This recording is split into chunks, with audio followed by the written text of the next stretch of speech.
We entered senior year feeling like the struggle was over.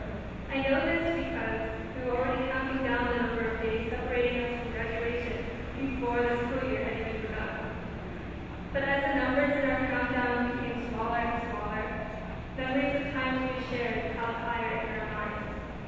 I remember us lying side by side in the sand at freshman camp, searching for shooting stars and constellations in the night sky.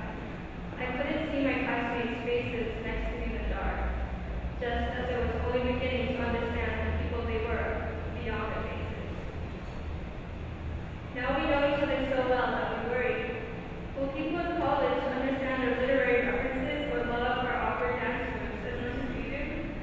Who will accept us with all of our quirks? With each other, we can let our guards down and be ourselves. We're not ashamed to laugh like a pod of dolphins or to cry like a cloud of cats when we're together. And whether we sound like angels in choir or screaming banshees on a pudgy Bradshaw, we raise our voices as a single entity. Although we all have decidedly different personalities, interests, and political agendas, facing ordeals together allows us to learn and grow as individuals. However, we could not have come this far as a class if it were not for all the support we received from the teachers, administrators, faculty, and staff here at the Priory. You've offered guidance when we were unsure of the path to take, and helped us stand up straight again when we faltered. Because of you, school is like a second home to us.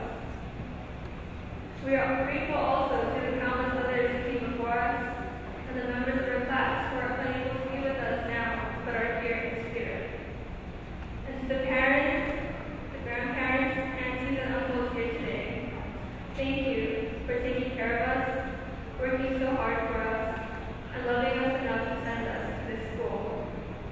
And of course, to our beautiful class of 2011, the countdown has finally reached 0. We made it! Congratulations! Like the dove on our Ascension Day cross, we've grown too big for the nest, and it's time to test our wings. As we stand here, about to commence the next chapter of our lives, there are two things I hope for us. First of all,